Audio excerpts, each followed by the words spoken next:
In the unforgiving expanse of the Atlantic Ocean, a new breed of predator emerged from the depths during the Second World War.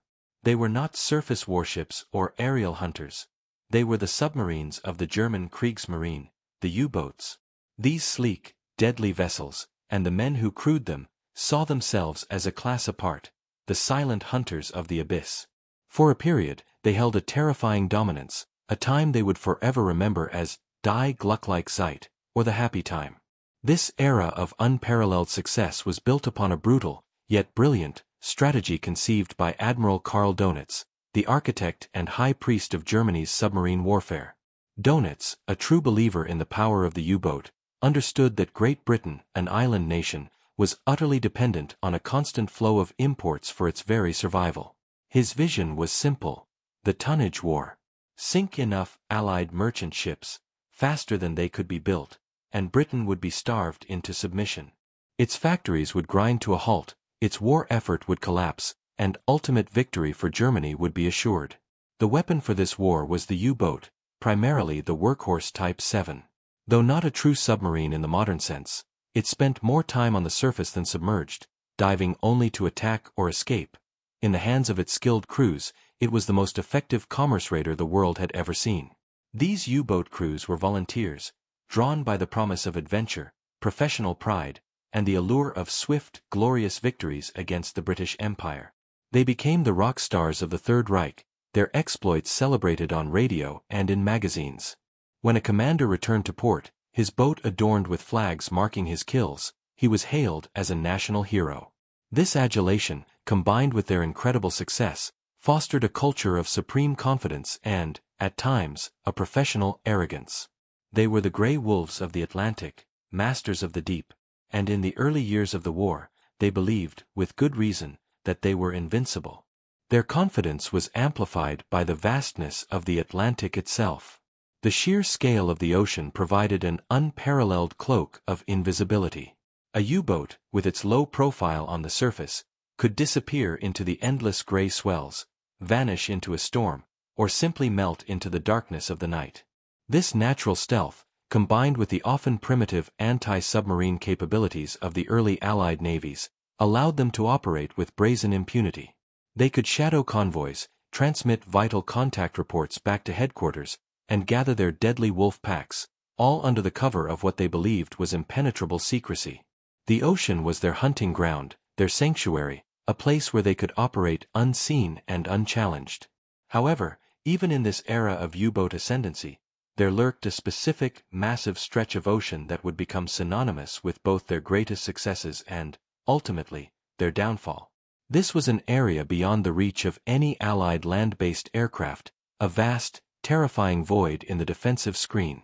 It was a place where the U-boats truly held unchallenged dominion, a paradise for the hunters, and a nightmare for their prey. The sailors who plied these treacherous waters had a simple, chilling name for it: the Black Pit. Here, the U-boats believed they were completely and utterly safe, perfectly positioned to deliver the killing blow to a reeling Great Britain. They were tragically wrong. The unseen hunters were about to be seen. Their paradise was about to become their graveyard. For Great Britain, an island nation, the stakes of the naval war were existential. Unlike the self-sufficient continental powers, Britain imported more than half of its food and nearly all of its raw materials, fuel, and essential war supplies. Every ton of cargo that crossed the Atlantic was a heartbeat for the nation, a vital pulse maintaining its ability to resist, endure, and ultimately fight. Winston Churchill, with his characteristic gravitas, would later articulate the unparalleled importance of this struggle. The Battle of the Atlantic was the dominating factor all through the war. Never for one moment could we forget that everything happening elsewhere, on land, at sea, or in the air, depended ultimately on its outcome. To lose the Atlantic was to lose the war, regardless of what happened on other fronts. The only hope for Britain, the tenuous thread upon which its very existence hung, was the convoy system. This concept, simple yet hard-won through the bitter lessons of the First World War, dictated that lone merchant ships were easy prey, but a group of vessels, sailing together in a protected formation and screened by warships, stood a fighting chance. The heart of the system was the North Atlantic convoy route, a brutal, 3,000-mile gauntlet that stretched from the ports of Halifax in Canada and New York in America, across the treacherous ocean, to the beleaguered docks of Liverpool and Glasgow. Along this watery highway sailed the lifeblood of Britain, grain from the Canadian prairies, oil from the fields of Texas, steel, aluminum, and munitions from the burgeoning factories of the American arsenal. The men who crewed these ships were not professional soldiers in the traditional sense. They were civilian merchant seamen, a diverse group of old men, young boys, and sailors from every corner of the Allied world. Their vessels were often old, slow, and lamentably unarmed, making them the literal sheep in the cruel metaphor of the wolf pack. They knew the wolves were circling, and their only tangible protection came from the escort groups of the Royal Navy. However, in the early, desperate years of the war, this protection was tragically inadequate. The workhorses of the escort fleet were predominantly the Flower-class corvettes. These were small, simple warships, built quickly and in large numbers, often named after flowers, a gentle appellation for a vessel engaged in one of the war's dirtiest and most brutal jobs. While tough and seaworthy, they were slow, often unable to match the surface speed of a U-boat, and desperately under-equipped. Their primary anti-submarine weapon was the depth charge, a barrel of high explosives that had to be rolled or thrown off the stern of the ship. For any chance of success, the escort had to pass almost directly over a submerged U-boat, making it a crude and often ineffective weapon, especially against a maneuvering target. The most critical piece of equipment the escorts possessed was ASTIC, an early form of sonar. It sent out a ping of sound through the water, and if the sound wave struck a submerged object, it would bounce back as an echo, providing a bearing and range to the U-boat. ASTIC was a revolutionary technology for its time, but it harbored critical limitations. It was useless against a U-boat attacking on the surface. Its signals could be fooled by thermal layers in the water or by the wakes of other ships, and it was notoriously blind in the crucial final moments of an attack, just as depth charges were being deployed. The men of these escort groups were fighting a three-dimensional war of science and nerve, in some of the planet's most abysmal weather conditions. They faced monstrous gales, mountainous waves, and pack ice, all while under the constant, nerve-shredding threat of a torpedo that could appear from nowhere at any moment. Captain Frederick "Johnny" Walker, who would become a legend of the Atlantic, encapsulated the challenge. The U-boat is a wild and savage beast. It is a thing of the night. To hunt it, you must be more patient, more cunning, and more ruthless than your opponent. You must work in a team. You must anticipate his every move. And you must never, ever give up. But in these fateful early years, the odds were stacked impossibly against them. There were not enough escorts, not enough effective weapons, and critically, there was one vast, terrifying area of the ocean where the escorts and their fragile flock were completely, utterly, and devastatingly alone. This was the chasm that swallowed ships whole, the unforgiving void that allowed the wolves to hunt unmolested. This was the Black Pit. The convoy route across the North Atlantic was not a uniformly perilous journey. Rather, it was a succession of dangers interspersed with zones of varying protection. For the initial few hundred miles after departing from the shores of North America, convoys enjoyed a crucial degree of security. They were covered by land-based aircraft, primarily flying from bases in Newfoundland and, later, from Iceland. These aircraft, such as the hardy Catalina flying boat, possessed sufficient range to patrol these coastal waters, spotting surfaced U-boats and forcing them to submerge, or even launching depth charge attacks. Their presence, though limited, acted as a deterrent, pushing the U-boats deeper and making coordinated wolf pack attacks more difficult. Similarly, as the convoys approached the British Isles in the final few hundred miles of their arduous journey, they came under the protective umbrella of the Royal Air Force's Coastal Command. Aircraft flying from bases in Scotland and Northern Ireland provided a crucial air escort for this dangerous, home-stretch leg of the trip. The skies here were patrolled, offering a visual deterrent and a rapid response capability against lurking U-boats. For these segments of the journey, the convoys had at least some eyes in the sky, a vital defense against the stealthy predators. However, in the vast, unforgiving center of the ocean, there was a gaping wound in this protective shield, a strategic blind spot that would prove to be the single greatest advantage the Germans possessed for the first half of the war. This was a massive, 1,000-mile-wide stretch of the Atlantic that lay utterly beyond the maximum range of any land-based Allied aircraft available in the early years of the conflict. It was an area that neither Canadian, American, nor British planes could consistently reach and patrol. The sailors who plied this route, staring out into the endless empty ocean, had a simple, terrifying name for it: the Black Pit.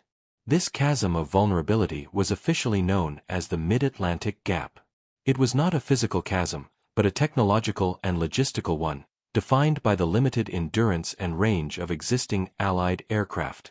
The political and practical challenges of establishing airfields closer to the center of the Atlantic were immense, and the development of truly long-range patrol aircraft was still in its infancy. As a result, convoys entering this zone were stripped of their aerial guardian angels. The comforting drone of an aircraft engine, which meant a U-boat had to dive and thus lost speed and tactical advantage, was replaced by an eerie, profound silence. For the U-boat commanders, this gap was not a pit but a paradise. It was their private hunting ground, a sanctuary where the normal rules of engagement, dictated by the ever-present threat from the air, simply ceased to apply. The moment a convoy entered the Black Pit, it was on its own. The merchant ships and their handful of surface escorts were now completely isolated, tiny islands of humanity adrift in a hostile wilderness of water. Admiral Dönitz knew about the gap, of course. His entire wolf pack strategy was meticulously built around exploiting this colossal weakness. He would position his U-boats in long patrol lines, sometimes stretching for hundreds of miles, knowing with cold precision that the convoys, like sheep entering an unguarded pasture, would eventually have to sail directly into this zone of maximum vulnerability. Once a U-boat made contact within the Black Pit, it could surface with relative impunity, even in broad daylight. There were no airplanes to force it down. The U-boat could then shadow the convoy, meticulously tracking its course and speed, and transmit a detailed contact report back to U-boat command. This signal, the initial whisper of the pack, would summon every available U-boat in the vicinity to converge for the attack, all without fear of aerial detection or intervention. For the escort commanders, entering the Black Pit was a moment of profound dread and heightened tension. They would scan the horizon, their radar screens often displaying only empty sea, knowing with a certainty that the enemy was out there, watching them, gathering its strength in the unseen depths or on the distant surface. The tension on the bridges of the corvettes and destroyers would become almost unbearable, a silent prelude to the storm that was sure to break. It was here, in the cold gray expanse of the mid-Atlantic, that the wolf packs truly gathered, unhindered, ready to feast. This geographical reality was the single greatest advantage the Germans possessed, a problem that, for far too long, could not be solved by courage or tactics alone. For the men of the WWII, the Mid-Atlantic Gap, or Black Pit, was more than just a strategic advantage. It was an affirmation of their perceived invincibility and the bedrock upon which Admiral Dönitz's entire predatory strategy was built. Once clear of the land-based air patrols, often a nervous and cautious dash through the coastal zones, U-boat commanders breathed a collective sigh of relief. They were in their element, in their domain, a vast and wild expanse where the rules of aerial warfare simply did not apply. This was the U-boat's true sanctuary. Here, the immediate and constant threat of Allied aircraft, the single most effective counter to a surfaced submarine, vanished. The sky above was empty, save for the indifferent clouds, and the surface of the ocean stretched endlessly, offering infinite hiding places within its swells and troughs. It was in this environment that the Type 7 U-boat, despite its limitations underwater, truly shone. Faster on the surface than submerged, its diesel engines could be run at full throttle, allowing it to quickly reposition, shadow convoys, and escape when necessary. The luxury of staying surfaced meant crews could breathe fresh air, recharge batteries without the perilous drain of submerged operations, and maintain better situational awareness. The wolf pack, or Rudel tactic, the revolutionary and deadly tactic perfected by Dönitz, found its ultimate expression in the Black Pit. A lone U-boat, even a skilled one, might struggle to find and sink ships in the immense vastness of the ocean. But a coordinated pack of submarines, acting as a single, distributed sensor array, could be devastating. The method, simple and brilliant, began with a sighting. A U-boat on patrol, upon detecting an Allied convoy, often by visual contact through binoculars or by rudimentary hydrophones, would not attack immediately. Instead, it would surface, usually keeping itself just out of sight of the convoy, and begin to shadow it. This was the critical first step, and in the Black Pit, it could be performed with brazen impunity. The next, equally crucial step was communication. The U-boat would transmit a contact report back to U-boat command in France, broadcasting the convoy's precise position, course, and speed. To Admiral Dönitz and his staff, operating from their headquarters, these radio transmissions, encrypted by the formidable Enigma machine, were absolutely safe. They believed the content of the message was indecipherable to the enemy, and the act of transmission itself posed no danger. This belief in Enigma's impenetrable security was the very cornerstone of the Wolf-Pack strategy, allowing Dönitz to direct his undersea fleet with almost real-time intelligence, knowing he was invisible to Allied ears. From their command centers, Dönitz and his staff would then vector in every available U-boat in the vicinity. Over the next day or two, the pack would gather, sometimes more than a dozen submarines converging on a single, unsuspecting convoy. Like wolves circling a herd of sheep, they would maintain contact, often shadowing on the surface through the night and day, patiently waiting for the opportune moment. For the U-boat commanders and crews, this phase of the hunt was filled with a chilling confidence. Men like Gunther Prien, Otto Kretschmer, and Joachim Schepke, the U-boat aces whose faces adorned magazines, thrived in this environment. They looked with contempt upon the slow, lumbering merchant ships they hunted, seeing them as easy prey. Their adulation and incredible success had forged a culture of supreme confidence and a professional arrogance that bordered on disdain for the pathetic, amateurish, anti-submarine efforts of the early British Royal Navy. They were the grey wolves of the Atlantic, and in the Black Pit, they were truly masters of the deep. They believed, with every fiber of their being, that they were invincible, that they held the key to Germany's ultimate victory, and that here, in this unpatrolled expanse, they were about to deliver the killing blow to a reeling and defenseless Great Britain. The Black Pit was their stage, and they were the undisputed stars of a devastating, one-sided slaughter. For the crews of the Allied convoys, entering the mid-Atlantic gap was a moment of profound dread, a silent descent into a zone of heightened terror. The comforting presence of land-based aircraft, however sporadic, was replaced by an immense, suffocating emptiness. The horizon, once sporadically broken by the silhouette of a patrolling plane, now stretched endlessly, unrelieved, signaling that they were truly alone. The silence in the sky was not peaceful. It was a heavy, ominous quiet, broken only by the creak of their own ships and the relentless, unsettling churn of the ocean. This isolation was absolute. The merchant ships, often old, slow, and completely unarmed, along with their tragically few and under-equipped escorts, became a tiny, vulnerable island of humanity in a hostile wilderness of water. Every passing hour in the Black Pit ratcheted up the tension, transforming nerves into taut wires.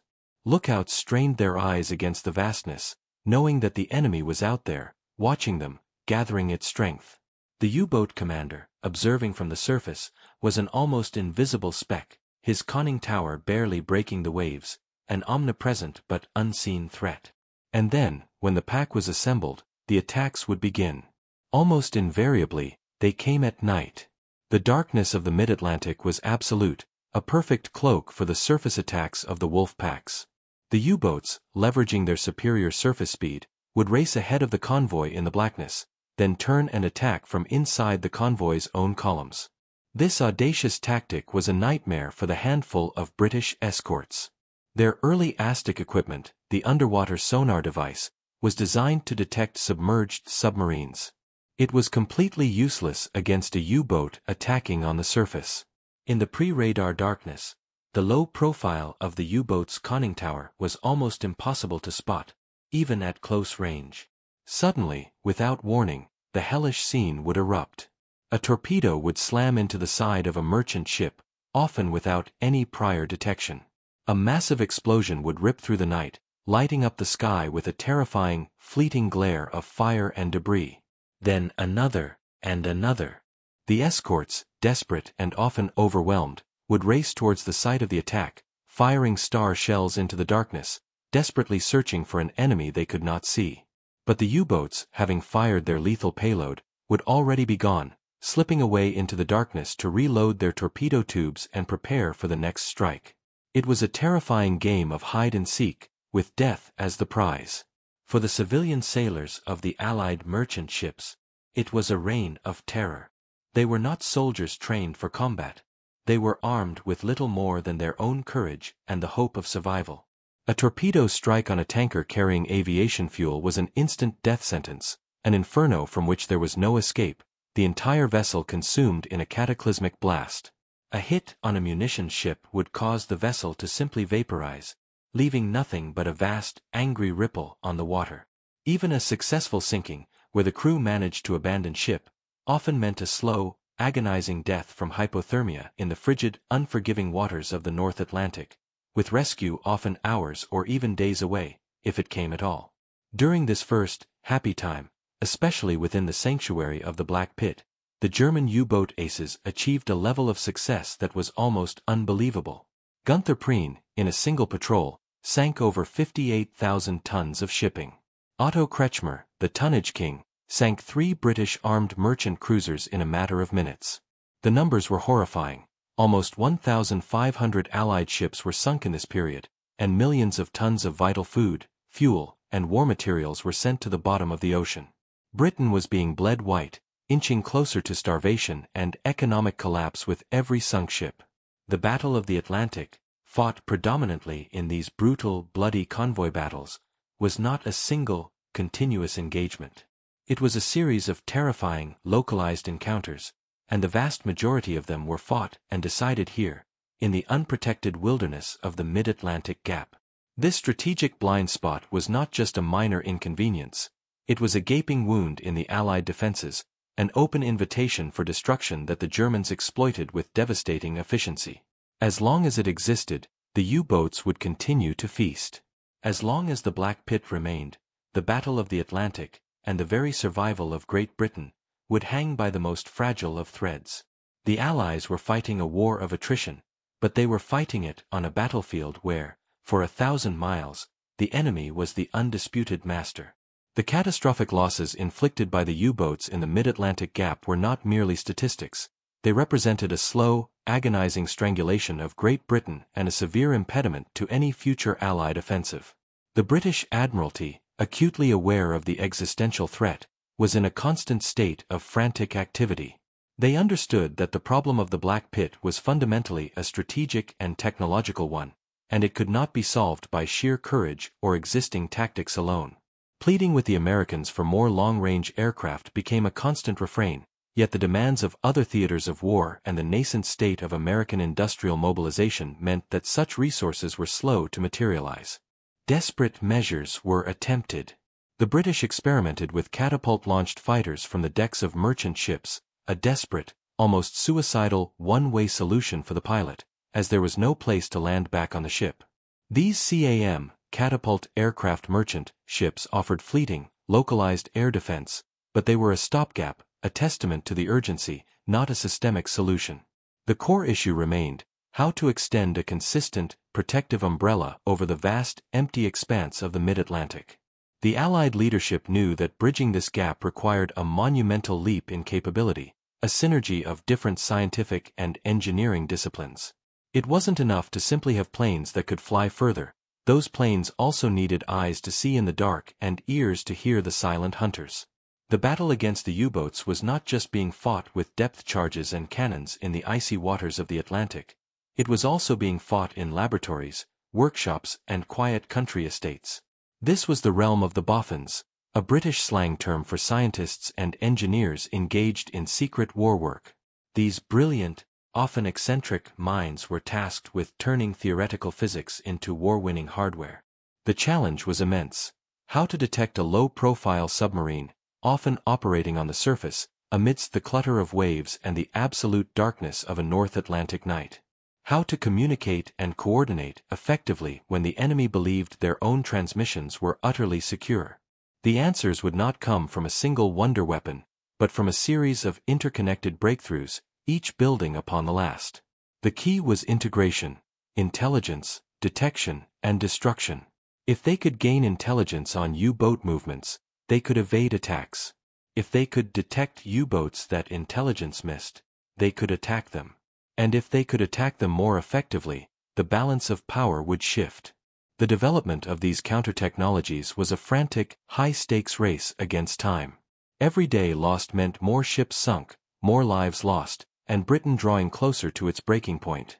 The pressure was immense, but the ingenuity and dedication of these scientists and engineers were equally so.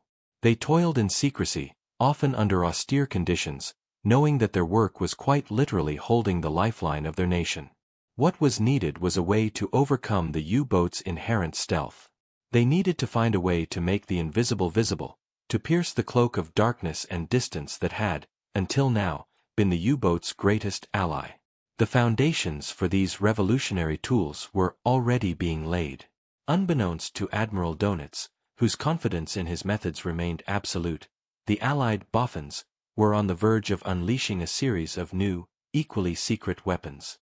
These were not weapons of cryptography, which had its own dramatic story, but weapons of physics. And they were about to turn the U-boat's greatest advantage, its stealth in the vastness of the ocean, into a fatal, inescapable liability. The Black Pit was about to have its darkness challenged, its silence broken, and its sanctuary utterly redefined.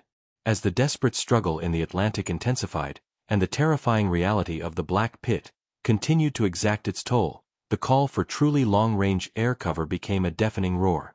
Existing aircraft, even those operating from Iceland and Newfoundland, simply couldn't reach the vast central void of the ocean. The solution, when it finally arrived, came not from a purpose-built anti-submarine aircraft, but from an existing, if initially unloved, American bomber, the consolidated B-24 Liberator. The Liberator was a remarkable aircraft, born from a design philosophy focused almost exclusively on one thing: range. Its distinctive, long, slender, high aspect ratio Davis wing gave it exceptional lift and fuel efficiency, allowing it to stay aloft for far longer than its contemporaries. While often overshadowed in public perception by the more aesthetically pleasing and rugged B-17 Flying Fortress, the Liberator possessed a crucial advantage for the Battle of the Atlantic. It could fly farther and carry a heavier bomb load than almost any other aircraft of its time. This made it the ideal candidate for a mission far removed from strategic bombing, a mission of relentless, oceanic patrol.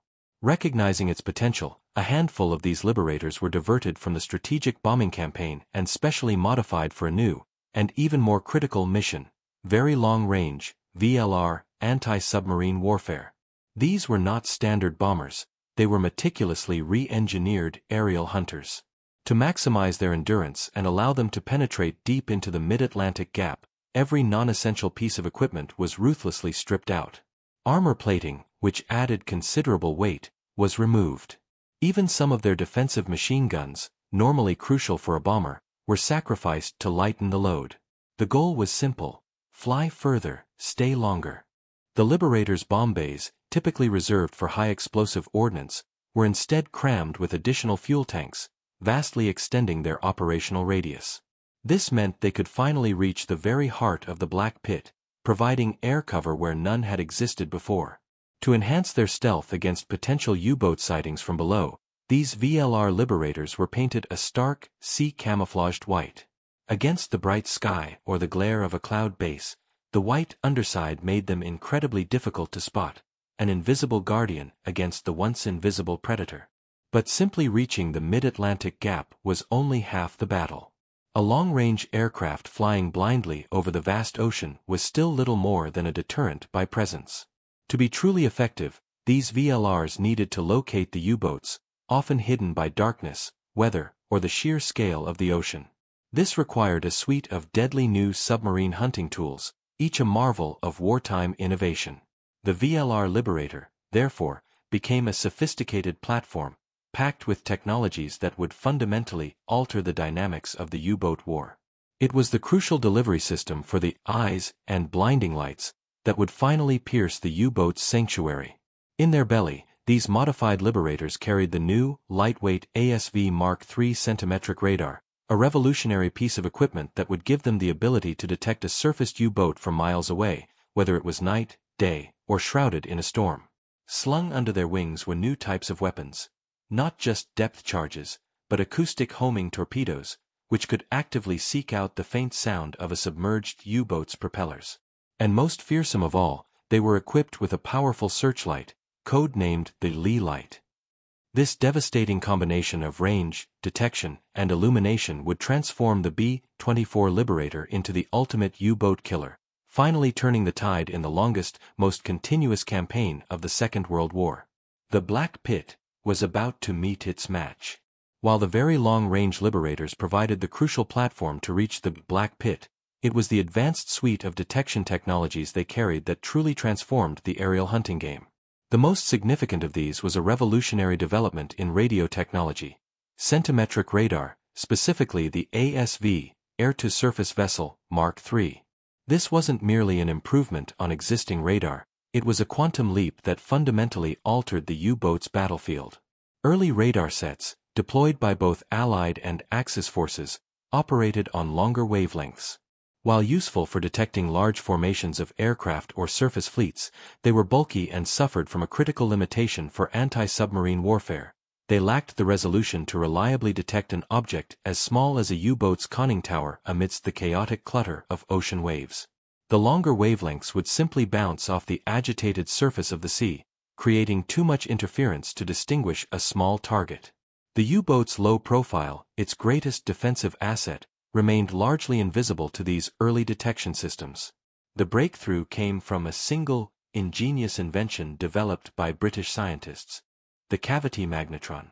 This small, simple, yet incredibly powerful device was an efficient generator of high-frequency microwaves, operating in the centimetric wavelength band, around 10 centimeters, compared to meters for older radar. The cavity magnetron was the key that unlocked an entirely new world of radar capability. This new, short-wavelength radar offered unprecedented advantages. Its beams were far narrower and more focused, allowing for much greater precision. Its resolution was incredibly high, meaning it could distinguish small objects from background clutter much more effectively. Critically, the components for centimetric radar were compact enough to be fitted not just onto large warships, but onto every single escort corvette and, most importantly for closing the Black Pit, onto long-range patrol aircraft like the VLR Liberators. Beginning in early 1943, the new ASV Mark III centimetric radar began to appear on Allied aircraft and ships. The effect was immediate and, for the U-boats, utterly devastating. For the first time, Allied aircrews and naval lookouts had eyes that could truly see in the dark, through dense fog, and even amidst stormy seas. Imagine a VLR Liberator, patrolling the absolute blackness of the mid-Atlantic on a moonless night, or shrouded in a thick squall. A human lookout, straining his eyes against the void, would see nothing but waves and the relentless rain. But below him, in the darkened radar room, an operator would be watching a glowing green screen. Suddenly, a tiny, persistent blip of light would appear at the edge of the screen, distinct and unwavering amidst the faint static of the ocean's surface. Radar contact. Green 40. Range, 5,000 yards. The U-boat commander, meanwhile, sitting on his conning tower, would feel completely safe. Miles away from any known Allied ship or aircraft, shrouded in the perfect anonymity of darkness and weather, he would believe himself invisible. He would have no idea that his low-profile conning tower, his very shield, was now efficiently reflecting a narrow beam of microwave energy back to an antenna high above on a British or American aircraft. He would have no idea that his exact range and bearing were now known with pinpoint accuracy. The psychological impact on the U-boat crews was profound. To counter earlier Allied long-wave radar, the Germans had developed a primitive radar warning receiver called the METOX. This crude device, often a simple wooden cross with wires, would buzz when it detected older radar signals, giving the U-boat commander a precious few minutes to dive and escape. However, the new centimetric radar operated on a frequency that the METOX simply could not detect. The first warning a U-boat commander would get that he had been spotted by the new radar was often the terrifying sight of a star shell bursting overhead, illuminating his boat in a brilliant, terrifying glare, or worse, the sound of shells exploding around his vessel. Panic. A crash dive. But it was too late. The hunter had already been seen. The scientists of the Allied Boffin War had outmaneuvered their enemy. Centimetric radar had effectively stripped away the U-boat's most precious defense, the cloak of invisibility, and made their surface operations, once relatively safe, a deadly gamble. It was the crucial eyes that the VLR liberators needed, but it was only one part of the integrated system that would turn the U-boat's sanctuary into its grave. Centimetric radar gave the very long-range liberators the unprecedented ability to detect U-boats from a distance, through darkness and foul weather. But detection alone wasn't always enough to guarantee a kill, especially at night. Once a U-boat was located, a pilot still had to visually acquire the target, position for an attack, and accurately drop his depth charges or torpedoes, all while contending with the chaos of a crash-diving submarine and the often turbulent conditions of the North Atlantic. This final step, the transition from unseen radar blip to confirmed visual target and attack, remained a challenge. The solution was another ingenious piece of Allied innovation: the Lee light. The Lee light was more than just a powerful lamp, it was a psychological weapon and a tactical force multiplier. Named after its inventor, squadron leader Humphrey Lee, it was a massive, incredibly powerful carbon arc searchlight, generating an astonishing 22 million candela beam. To put that in perspective, it was akin to turning on an artificial sun, specifically designed to pierce the absolute blackness of the open ocean night. The true genius of the Lee light was its integration with the new centimetric radar. The entire system was synchronized. A VLR liberator, patrolling the vast, empty expanse of the mid-Atlantic, would first acquire a radar contact. The pilot would then descend, using the precise guidance of his radar to steer him, invisibly, directly towards the unsuspecting U-boat. The radar would provide a continuous, accurate range and bearing, guiding the aircraft closer and closer to the hidden target. Then, at the critical moment, typically when the aircraft was just a mile away from the U-boat and a few hundred feet above the surface, the pilot would flick a switch. For the U-boat crew on the conning tower, enjoying what they believed was the safety of the night, the world would suddenly, and without warning, be transformed. Absolute blackness would instantly give way to a brilliant, searing, blinding daylight. It was an experience of profound shock and disorientation, like a deer caught in the headlights of an oncoming truck, multiplied 1,000-fold. The U-boat, its low profile meant to blend into the darkness, was now starkly illuminated, a perfectly visible target caught in an inescapable glare. Panic would erupt on the conning tower. The sudden, overwhelming light often froze the crews for precious seconds, stealing their ability to react. They would scramble for the hatch, desperately shouting, "Alarm!" for a crash dive, but the element of surprise, their most vital defense, had been brutally ripped away. And a moment later, the Liberator would be directly on top of them, its machine guns blazing down from above, raking the deck and conning tower with deadly fire.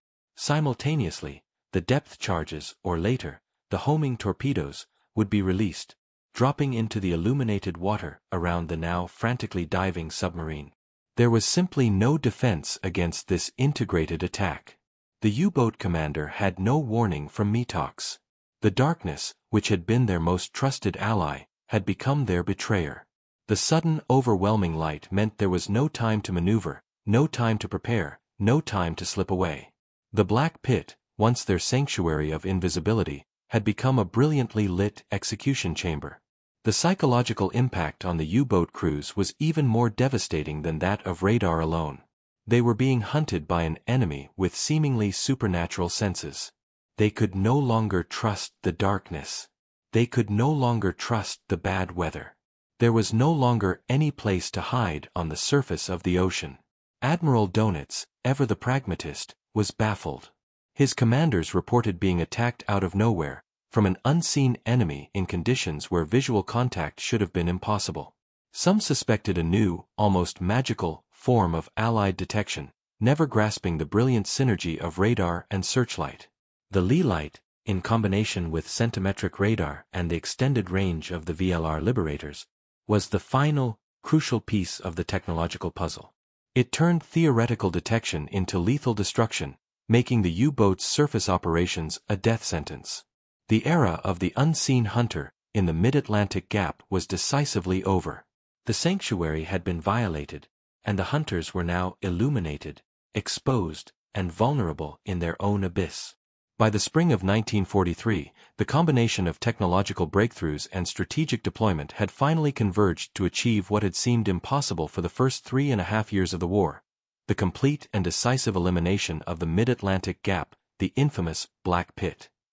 The relentless work of the boffins and the bravery of the aircrews had paid off, creating an integrated system of detection and destruction that left the U-boats nowhere to hide.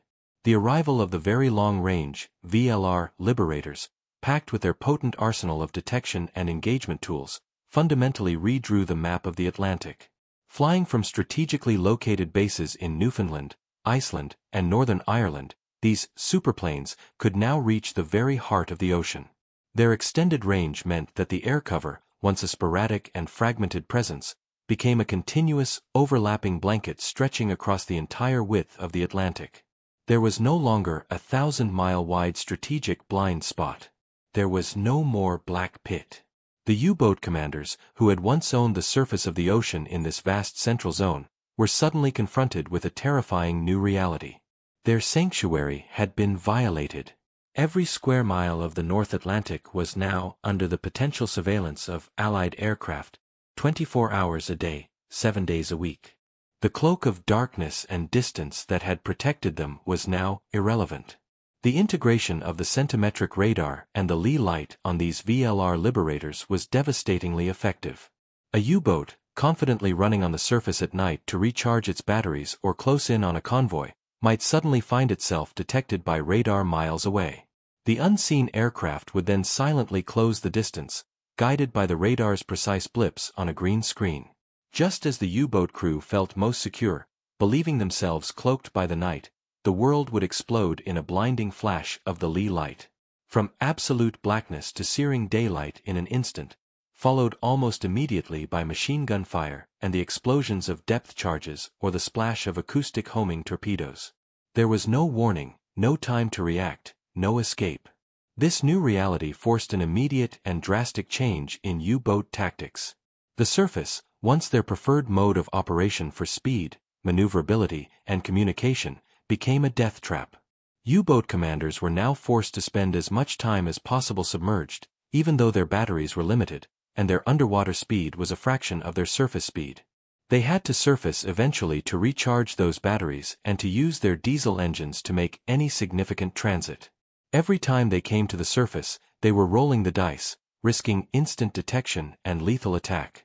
Every puff of diesel smoke, every brief glimpse of a conning tower, every fleeting radio transmission, could now bring sudden, violent death from the sky or the surface. The psychological pressure on the U-boat crews became almost unbearable.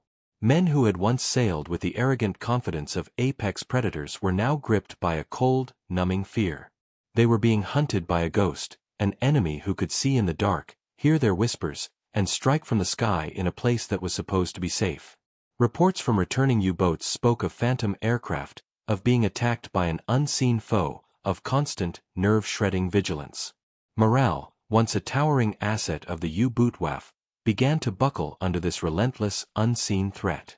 The feeling of being constantly pursued, of having no safe haven, was corrosive.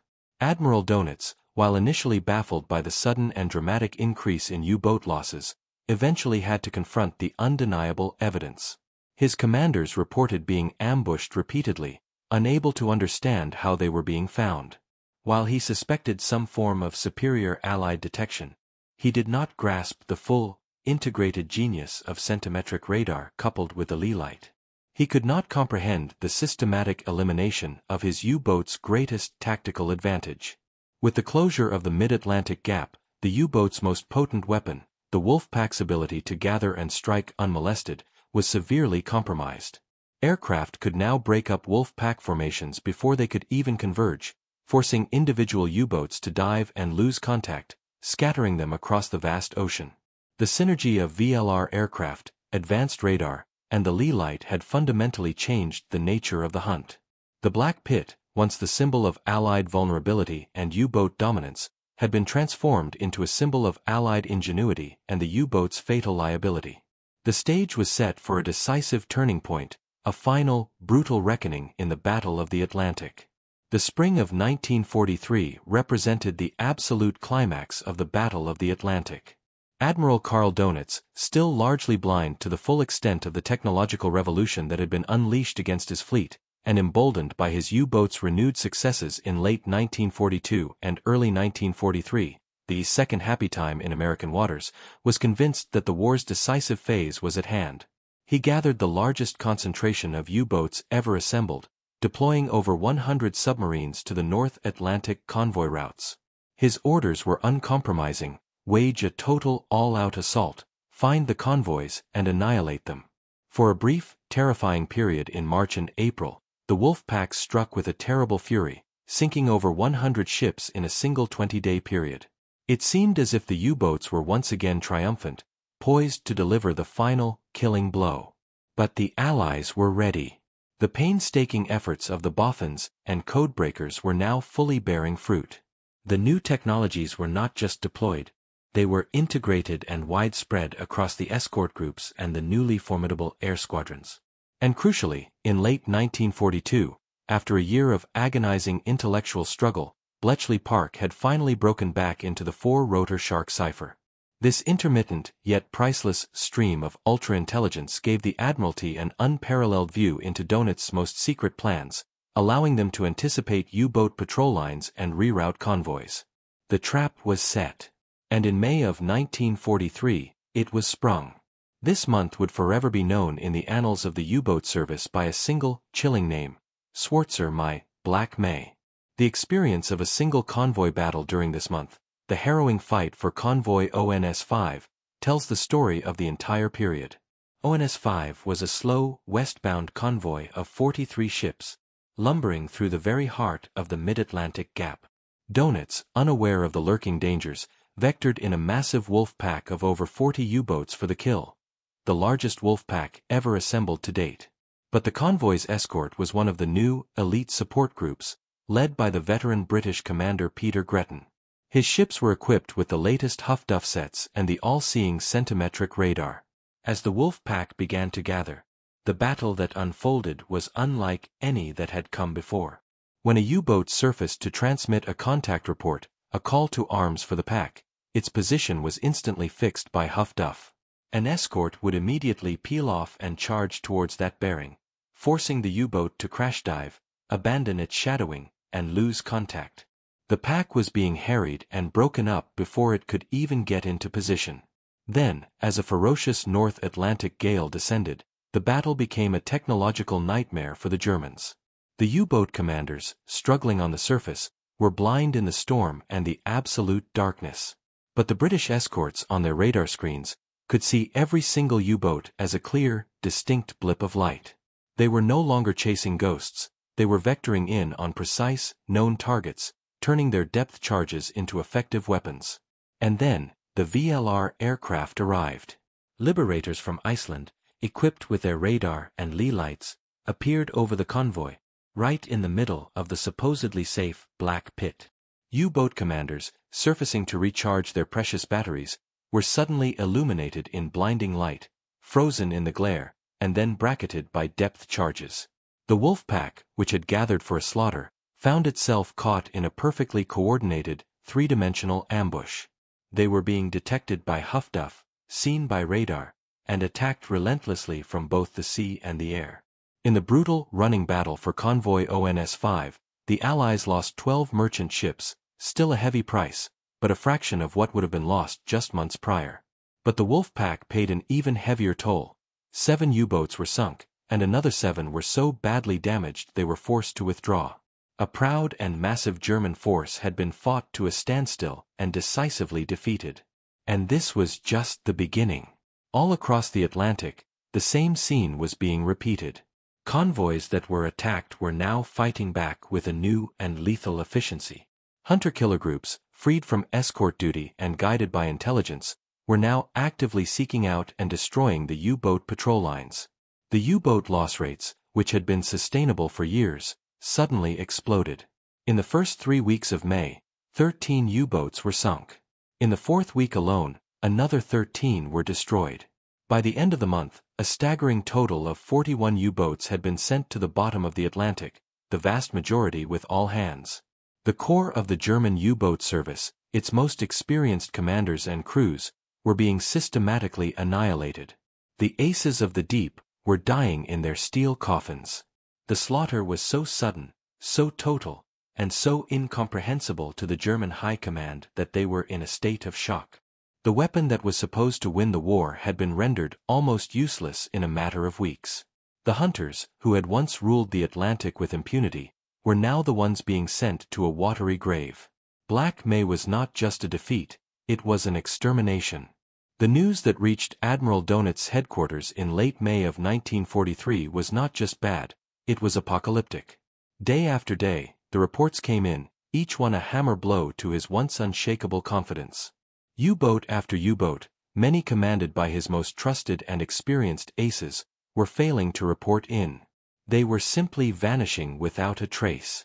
The casualty figures were beyond anything he could have imagined. Almost a quarter of his entire front-line operational strength had been destroyed in a single month. The psychological impact on the surviving U-boat crews was even more devastating. Men who had once sailed with a sense of arrogant confidence were now gripped by a cold, numbing fear. They were being hunted by a ghost, an enemy who could see in the dark, hear their whispers, and strike from the sky in a place that was supposed to be safe. The morale of the U-boat arm, once its greatest asset, was collapsing. One returning U-boat commander, his voice reportedly shaking, told Dönitz, "We were blind. They could see us everywhere. The planes came out of the clouds, out of the sun, out of the night. You could dive, but they would be waiting for you when you came up. It is no longer a battle. It is slaughter. We cannot fight what we cannot see." Dönitz, a hard and unsentimental man, found himself in a state of profound professional shock. He could not understand what had happened. His tactics had not changed. His men were as brave and skilled as ever. His U-boats were the same deadly machines. While he suspected a massive breach in his communications, he could not prove it. He was aware of Allied radar, but he did not grasp the revolutionary leap of the new centimetric sets, nor could he comprehend the perfectly integrated system of detection and destruction that the Allies had so suddenly, and so secretly, unleashed upon him. On May 24, 1943, faced with the undeniable, catastrophic reality of his losses, Admiral Karl Dönitz, the master of the wolf packs, did the unthinkable. He conceded defeat.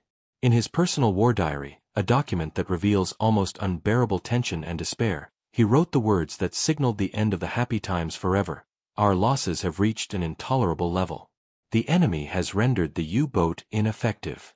Not through superior tactics or courage, but through superior science. We are faced with a situation where we are like a man fighting a knight in full armor, but we are armed only with a club. The losses are too great. Therefore, I have been forced to withdraw the boats from the North Atlantic. For now, the battle is lost." He issued the order for the surviving wolf packs to abandon the main convoy routes, sending them to what he hoped were quieter waters, to the Caribbean, to the coast of Africa. But it was a futile gesture. There were no quiet waters anymore. The Allied technological advantage was now absolute, and it was global. For the men of the WWII, the war had transformed into a suicide mission. The life expectancy of a U-boat crewman plummeted. Of the approximately 40,000 men who served in the German U-boat fleet, nearly 30,000 would never return, the highest casualty rate of any branch of any military in the entire Second World War. The aces were gone. Gunther Prien, hero of Scapa Flow, had been lost in 1941. Joachim Schepke, killed in the same month. And now, the wave of losses in 1943 had wiped out the next generation of commanders. The once proud brotherhood of heroes had become a conveyor belt of death, sending young, inexperienced crews on hopeless missions from which they would never return. Otto Kretschmer, the greatest ace of them all, was one of the lucky ones, captured in 1941 and spending the rest of the war in a British POW camp. From there, he could only listen to the news of the destruction of the force he had once led. Years later, he would reflect on the defeat with the cold, clear eye of a professional. "The battle was lost not in May of 1943, he said. It was lost on the drawing boards and in the laboratories, 2 years earlier. We were superb hunters. But they had built a better trap. We were fighting a battle. They were fighting a war of science. And in the end, the science was superior. This was the lament of the aces. The final, bitter admission that their courage, their skill, and their immense sacrifice had been rendered obsolete. They had been defeated not by a better soldier, but by a better system. The withdrawal of the U-boats from the North Atlantic in May of 1943 was the single most strategically decisive, yet least visible, turning point of the war in Europe. There was no grand surrender ceremony, no single, famous battle. It was a quiet, technical victory, won in the secret laboratories of scientists, in the quiet huts of codebreakers, and in the noisy factories of industry. But its consequences were monumental. With the U-boat menace defeated, the lifeline to Britain was secure. The trickle of supplies became a flood. An uninterrupted, two-way bridge of ships now spanned the Atlantic. Eastbound, the convoys carried the tools of war, hundreds of thousands of American soldiers, tens of thousands of tanks, artillery pieces, and aircraft, millions of tons of fuel, ammunition, and food.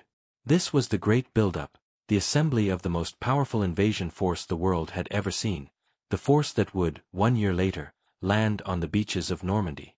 Without the victory in the Battle of the Atlantic, especially the closure of the Black Pit, D-Day would have been impossible. The liberation of Europe would have been impossible. Westbound, the convoys carried the currency of knowledge. British scientific innovations, like the cavity magnetron that had created centimetric radar, were sent to America to be mass-produced by the industrial might of the United States. The Battle of the Atlantic was not won by a single wonder weapon. It was a victory of systems.